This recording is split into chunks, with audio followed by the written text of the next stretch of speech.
Welcome back, everybody. So this is part 2 of chapter 18, the circulatory system, once again with an emphasis on blood. So now that we have perused through part 1A and part B, we have all become experts of red blood cells. Congratulations. And now what we're going to take a look in part 2 is we're going to take a look at those white blood cells, and we're also going to take a look at our platelets. All right, so our white blood cells are known as leukocytes, and the leukocytes are going to play a very important role because they are going to provide us with the basis for our immune system. So they are going to protect us against any type of foreign pathogen, such as bacteria or viruses. Now, something that's unique about the leukocytes is that they will maintain a nucleus for the remainder of their life, unlike the red blood cells, which lose their nucleus when they become mature.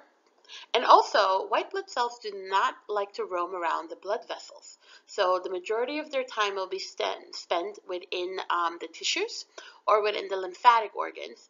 They will only come into the blood vessels during an infection or when they're actively being promoted over to a site of injury.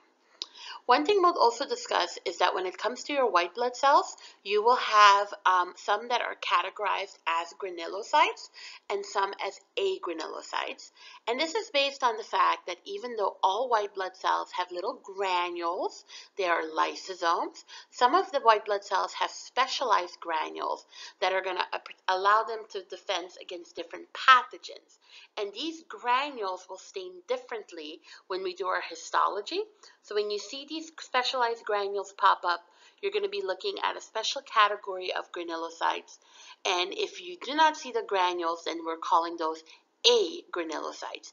A meaning that they lack them.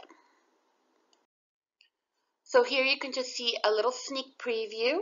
These are the 5 leukocytes that we're going to be talking about. And if you take a look at the first 3, I've included little red arrows that are pointing to the little granules, the little dots floating in the cytoplasm. And you can see that the first one, the neutrophil, has very lightly purple dots.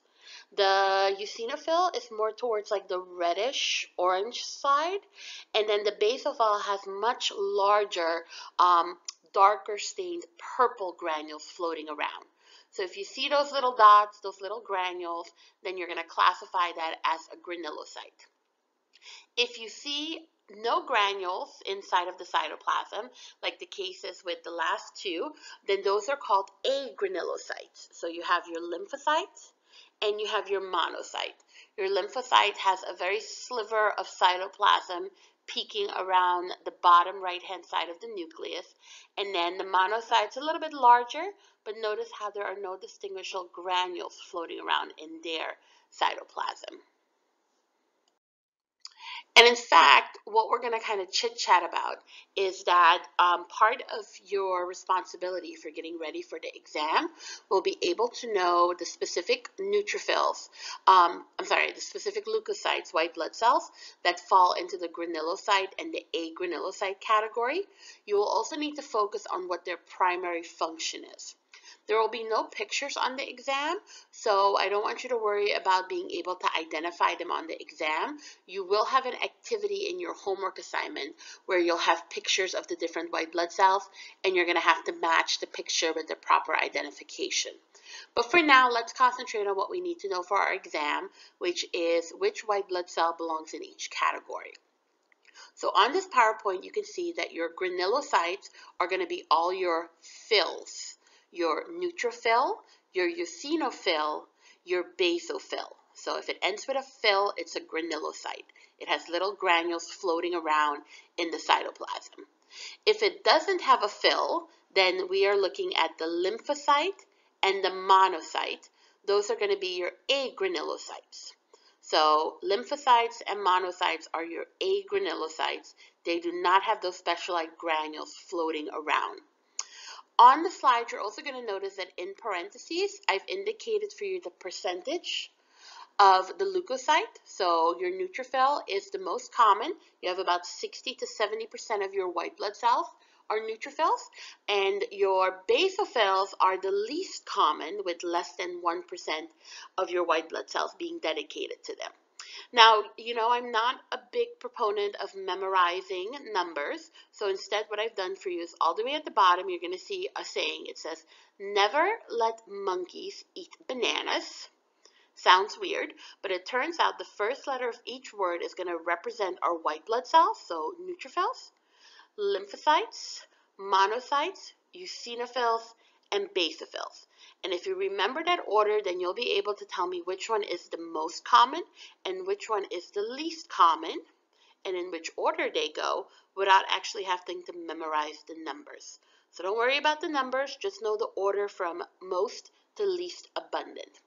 You're also going to notice that in the PowerPoint, it describes the color of the granules and it talks about the nucleus. Those physical descriptions will come into play when you do your homework as well as when you get ready to do your lab. But for our exam questions, I will not ask you based the color of the granules or the nucleus. I want us more to focus on which category they're in, as well as in a little bit focus on what they actually contribute to your immune system. All right, so let's get some functions down, okay? So your neutrophils will be specialized for antibacterial properties. So if you have a bacterial infection, the white blood cell that will show up and that will protect you will be a neutrophil.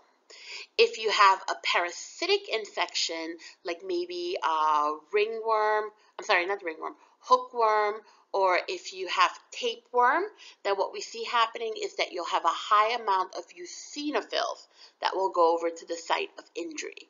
So if you have a parasitic infection, eosinophils are the ones that are specialized to take care of that.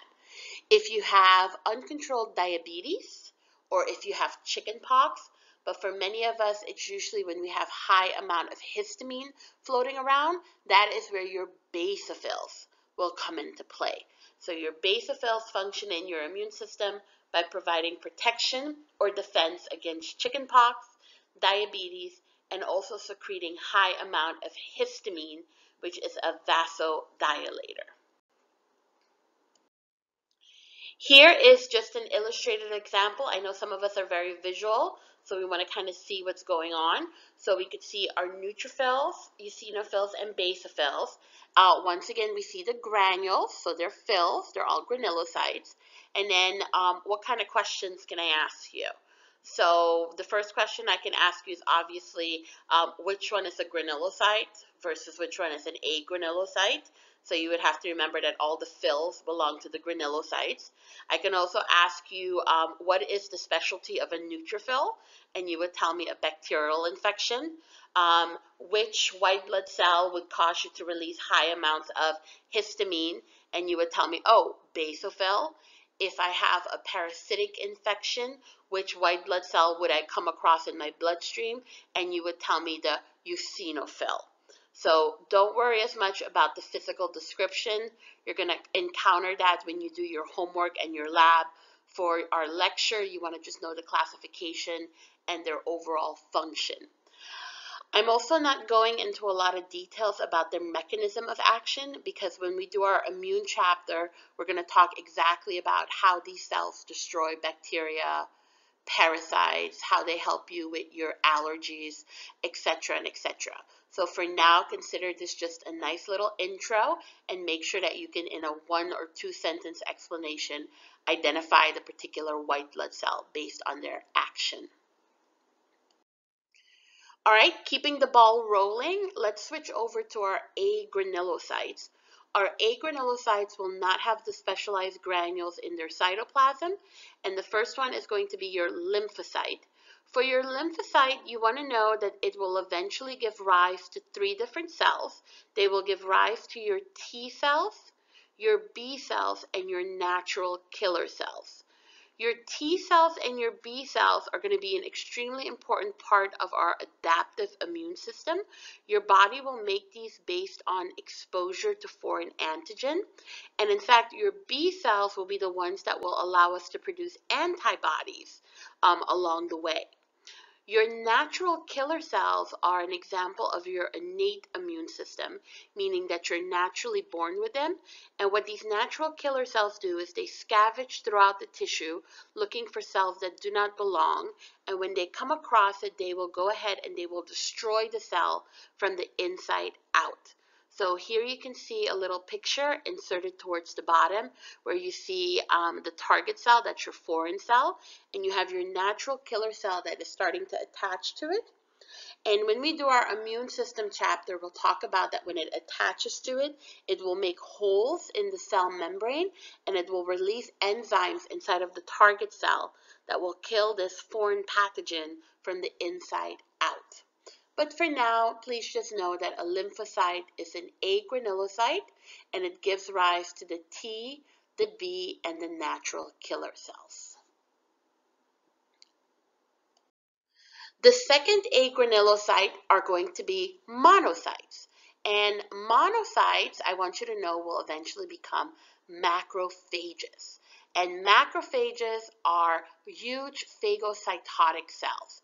And what they do, and you can see it on the little video that's playing on the screen, is they scavenge through your tissue. In this case, they're scavenging through your bloodstream. And if they come across a foreign entity like that little bacteria, they will chase after it and they will bulk eat it. They will phagocytose it.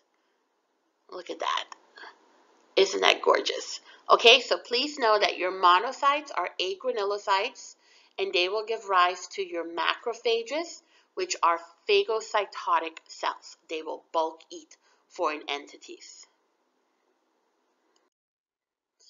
Here is just another visual aspect of our agranulocytes. Notice how much larger the monocyte is than the lymphocyte. And part of that is because the monocyte will become that large macrophage, whereas the lymphocyte will go ahead and become either your T cell, your B cell, or your natural killer cell. Now, obviously, we also have to discuss exactly how your body makes these white blood cells. And just like with our red blood cells, everything will start with a hemopoietic stem line. So we're going to start off with our red bone marrow with those particular stem cells. And what we're going to see happening is that we're going to make our committed cells.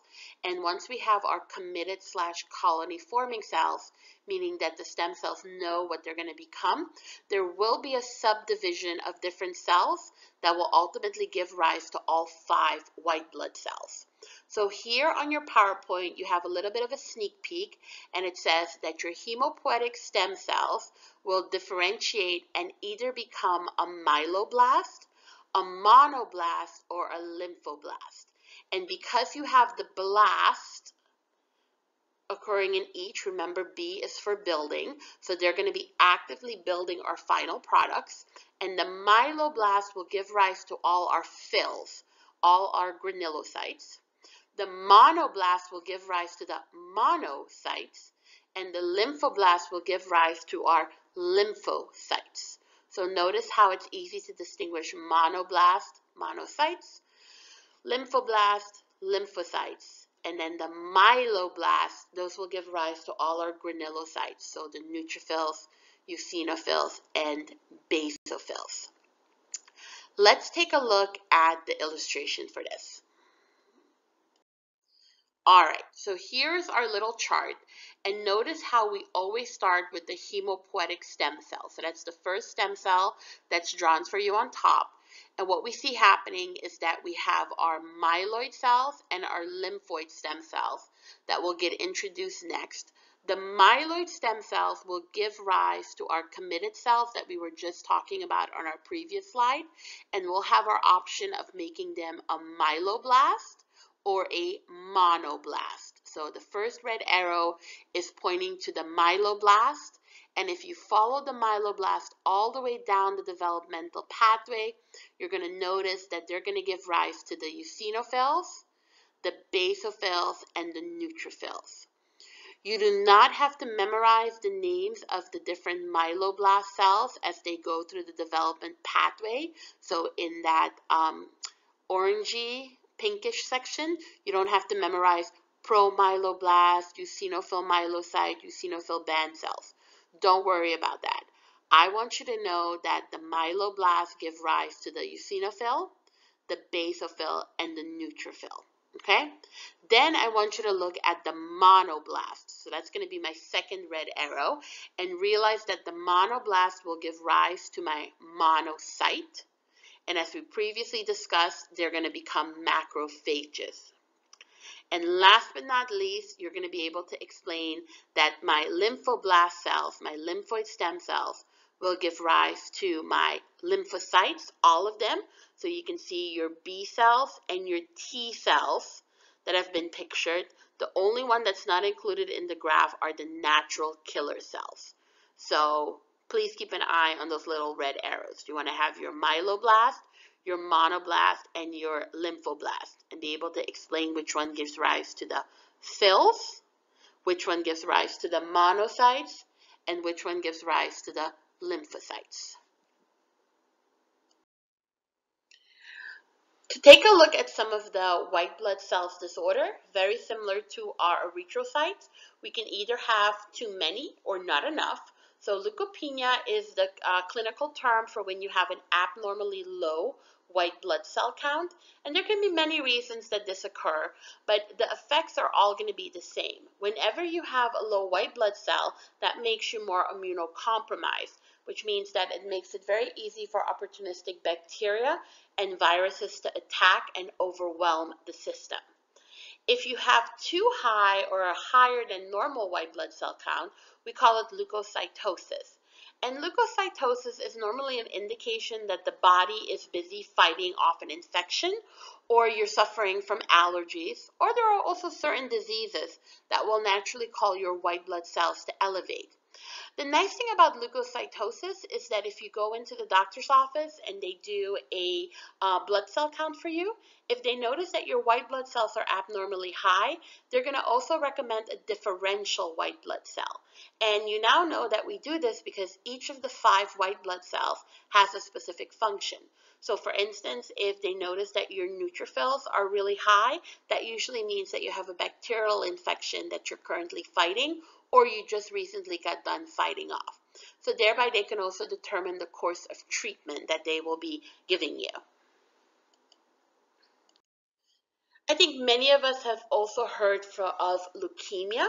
Leukemia is when you have cancer of the hemopoietic tissue, and this will then cause your body to start producing a really high amount of white blood cells. The problem with these white blood cells is that they do not look the same, nor do they properly function. So they actually do not contribute anything to your immune system. In fact, oftentimes it can upset your homeostasis because of the abnormal amount of white blood cells that are being secreted into your blood vessels. There are different classifications of leukemia. So on your slide right here, I've indicated the most common. You have your myeloid leukemia, which usually means that your granulocytes, so your eosinophils, your neutrophils, your basophils, are being produced in an uncontrolled pattern. You have your lymphoid leukemia, which means that your lymphocytes are being produced in an abnormal pattern. So this tends to affect your T, your B, and your natural killer cells. And then we also know that leukemia can either be classified as acute, meaning it's very aggressive, it appears suddenly, and usually without aggressive treatment, it can cause death within a few months. And then we have chronic leukemia, which often is a lot slower in its proliferation and its metastasis, and usually the patient won't notice any abnormalities for months before treatment is sought. And obviously at the bottom, I just wanted to indicate that even though you have a high amount of white blood cells, they do not function as normal, which means that your immune system is often also affected, causing for opportunistic infections to often overwhelm the system. Here is an histology comparison of a normal white blood cell range and a leukemic blood cell range. And as you can see right here, the white blood cells are the larger cells. In case you're wondering, the smaller pink circles, those are your red blood cells. And as you can see from the bottom slide, B, you can see that there are a lot more white blood cells, and they're also significantly larger than the ones that you saw on the top illustration.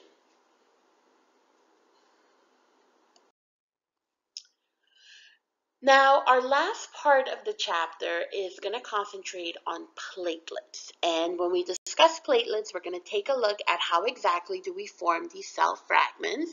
And we're also going to take a look at hemostasis, which is the process of stopping the body from bleeding. And when we do hemostasis, we're going to see that it occurs in 3 steps. So it's kind of like a little cascading pathway. Step 1 will cause step 2, and step 2 will cause step 3. And it all depends, obviously, on the severity of the injury. So if a bleeding process is noted, so if we see, for instance, that the body detects that you've cut yourself and you started bleeding, the first thing it's going to do is cause a vascular spasm. After the vascular spasm is initiated and the blood continues to flow out, then we see we're going to initiate the second step, which is going to be a platelet plug formation. And if that doesn't stop the bleeding, then we go over to blood clotting. In a little bit, we'll talk about exactly what each step means, but for now, just realize that if you start bleeding and you need to respond, you're going to have to do the vascular spasm first, followed by the platelet plug formation, and lastly, the blood clotting mechanism. So you need steps 1 and 2 to be activated before you can actually coagulate the blood. And to assist with these will obviously be your platelets. So here's an illustration of our 3 processes. And if we start on the left-hand side, we can see our blood vessel, we can see our red blood cells, and those little purple fragments, those are our platelets. And in the first picture A, it's labeled vascular spasm. And I would like you to know that during vascular spasm, you see vasoconstriction. Vasoconstriction means that the lumen of the blood vessel will start to narrow. So the blood vessel will narrow, will vasoconstrict itself, thereby reducing how much blood can flow out of it. The vasoconstriction of the vascular spasm gives enough time for the second step to occur, which is your platelet plug formation. Your platelet plug formation means that you have constricted your blood vessel enough that platelets have started to gather in the area of injury. And a fun fact, platelet gathering is actually an example of a positive feedback system.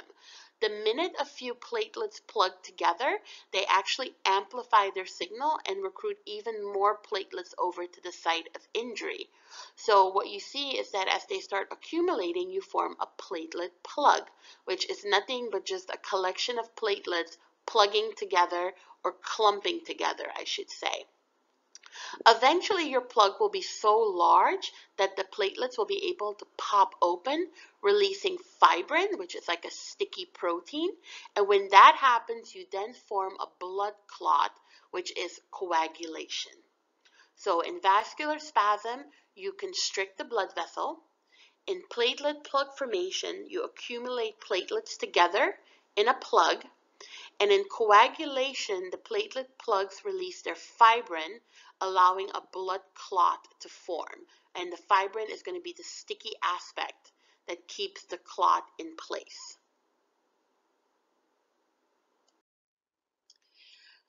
Your platelets are actually, I keep calling them fragments because they're not actual cells.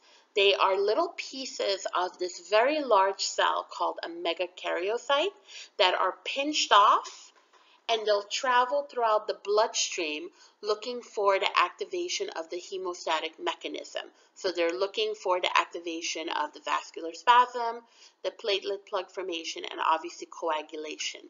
So please keep that in mind. Platelets are not cells, they're actually pieces or fragments of this megakaryocyte. And if we want to take a look at platelet production, we're going to call that thrombopoiesis. Thrombopoiesis is based on the fact that you still take your hemopoietic stem cell, so your pluripotent stem cell in your red bone marrow, That's where everything starts. And the stem cells will become committed when they're exposed to thrombopoietin, which is a chemical secretion that allows the stem cells to become committed. And when they become committed, they're going to be called megakaryoblast. B is for building. Megakaryoblast cells are these very large cells that will repeatedly divide their DNA. And as they're dividing their DNA, they get larger and larger and larger. And at a certain point, they are so large that they will no longer be called megakaryoblast. They'll be called megakaryocytes. So the stem cell becomes a megakaryoblast. The megakaryoblast gets larger and larger by replicating its DNA. And at a certain point, it's large enough that it becomes a megakaryocyte. The megakaryocyte will then go ahead and make this ammoid movement with its cytoplasm. So it'll make like these little extensions of its cytoplasm that it will stick in your blood vessels. And as it's sticking its cytoplasm into the blood vessels, it starts breaking off pieces of the cell. And these are then your platelets. I'll show you this on an illustration for those of us who are trying to visualize what's happening. Okay, so do me a favor and take a look at the bottom part on the right-hand side of the slide, and you can see a very large cell that's labeled a megakaryocyte. And look around it. You can see in comparison the size of a red blood cell and a white blood cell. And fun fact, a megakaryocyte you can actually see with the naked eye. I mean, it just kind of looks like you took a pencil and you made a little circle on the paper. So it's nothing exciting to see, but you could see it with the naked eye. That's how large the cell is. And in the illustration, it's showing you that the megakaryocyte will start inserting its cytoplasmic content in the blood vessel, and you could see little pieces start breaking off. So look on the left part. Inside the blood vessel, you see the little platelets that start to form, and they basically break off, and then these cell fragments will go ahead and they'll peruse through the bloodstream for the next few days. Some of them will be stored in the spleen, just roaming around, seeing if any type of hemostatic mechanism needs to be activated. If you look over to the left side of the screen, it's going to tell you a bunch of different functions of the platelets. So we've already discussed that they are going to help with vasoconstriction because the main purpose is to reduce your blood loss. They're going to start sticking together in a positive feedback mechanism so that you can make a plug. And they're also going to go ahead and make blood clots through coagulation. But it's also important to note that after they form their blood clot, they're actually going to start initiating the healing process. We can't have the blood clot too long in our blood vessels because that can hamper our overall blood flow. So we can't have that for too long. So what you're going to notice is that the platelets can also initiate a blood clotting enzyme. They will also be able to attract different types of white blood cells that will assist with the pathogen attack and the healing process. And they will also lastly secrete growth factors that will help us repair the blood vessels and any damaged tissue in the area. Now, speaking of the pathway of coagulation, this diagram right here shows us all the different factors or steps that are required to form a blood clot. So on top, what you're going to notice is that you have two separate boxes. You have what they call the extrinsic mechanism and the intrinsic mechanism. And this one basically aims at what activates the coagulation process.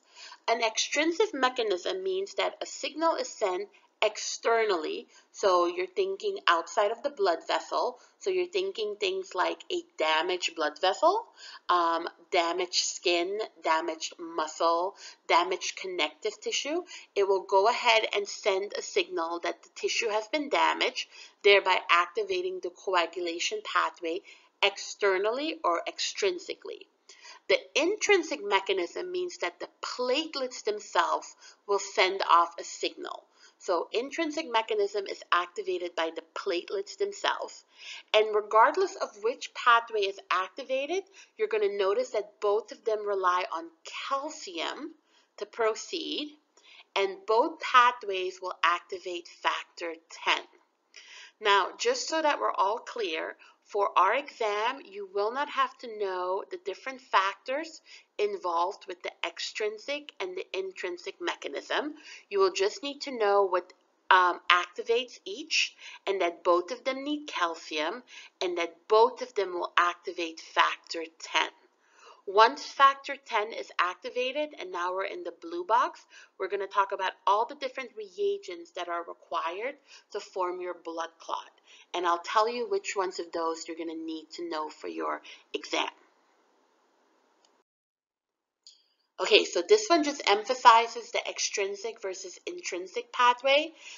And it just in text explains to you that extrinsic is outside of the blood vessel, so any type of damaged tissue. And intrinsic means that it's initiated by the platelets. I've also written down the factors. That's just an FYI. You don't have to memorize it. Please just focus on the fact that both of them will require calcium, and both of them will lead to the factor 10, factor X, activation. After factor 10 is activated, we're going to need to know what happens next. All right, so on the previous slide, we had a nice little amplifying or cascading pathway, and you can obviously refer back to that slide after we have our little discussion, but it basically says that if you want to complete your coagulation process, that factor 10 will go ahead and cause the production of prothrombin. Prothrombin is an activator that will go ahead and activate thrombin, and thrombin will activate fibrinogen, which will go ahead and activate fibrin. So I've numbered these to keep track so you can see that factor 10 activates prothrombin, which activates thrombin, which activates fibrinogen, which activates fibrin. And by the time you get to fibrin, you now have the sticky layer that will allow the platelets to clot together, and you now have your coagulation and your blood clot. So you activate the platelets either extrinsically or intrinsically. Both pathways require calcium. Both pathways go and activate factor 10, and factor 10 activates prothrombin, then thrombin, then fibrinogen, and then fibrin. This is a positive feedback system, so it amplifies itself, and obviously this makes sense because it could be a life-altering or life-saving technique. Once the blood clot is formed, it can't stay for too long because obviously it is inhibiting the blood flow in the injured area. So this slide now talks about the fact of how do we actually go about dissolving the blood clot. And the reason you can dissolve the blood clot is because part of what the platelets will do is they're going to go ahead and secrete platelet-derived growth factor. And platelet-derived growth factor will go ahead and increase mitosis in our fibroblast cells, which will assist us with repairing our damaged epithelium as well as connective tissue cells. So they're going to start working on the damaged region. And as they're repairing the damaged region, now we have to do fibrinolysis. We have to get rid of that clot. And in order to do that, we're going to need factor 12. Factor 12 will go ahead and cause the formation of the kallikrein enzyme, and that will activate plasmin. Plasmin is almost like a pair of scissors. It will be able to cut through the fibrin, and as it cuts through the fibrin, the clot starts to slowly dissolve and fall apart. So on your little diagram on this particular PowerPoint, I put a little arrow by the kallikrein enzyme, and I've also put one near the plasmin so you can know your order. So if it's time to dissolve the clot, we need factor 12, and then we need kallikrein, and then we need plasmin. Plasmin will be our pair of scissors that will dissolve the clot.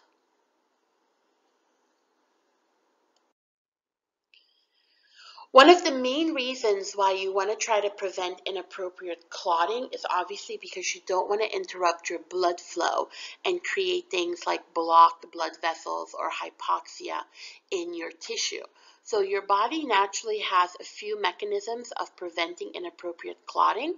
One of them is that the internal lining of your blood vessels is filled or is covered by this thing called prostacyclin. Prostacyclin is a slippery lubricant. So it makes it very slippery on the inside of the blood vessels. So as the platelets flow through it, they're not able to attach to it because of the slippery component.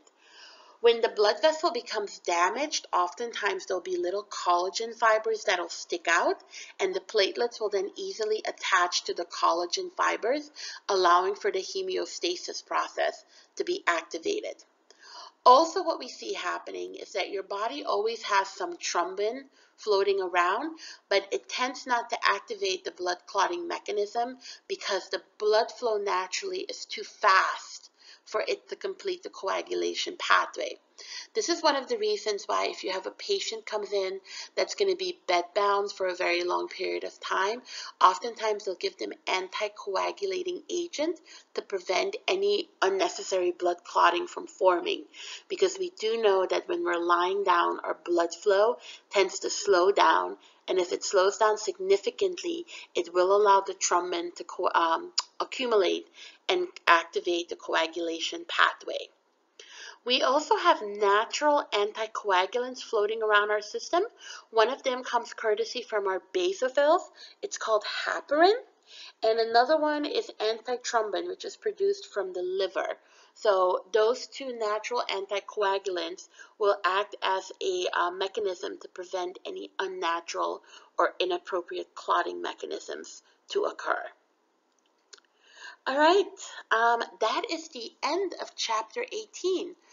I just want to really just quickly remind you that we have our discussion sessions and our emails. I am here. I know we're not meeting face to face, but you are not rid of me just yet. So feel free to reach out at any time. And if you have any questions, please do let me know. And I also want to remind you that on Connect, your homework website, I have made available the Learn Smart modules for chapter 17 and 18. I know you guys all did chapter 17 as part of your orientation assignment, but feel free to do chapter 18. It's not worth any points, but it's an excellent study tool. And as you're getting ready for your first exam, please keep in mind that all questions for our exam will be based on our PowerPoints and our posted audio.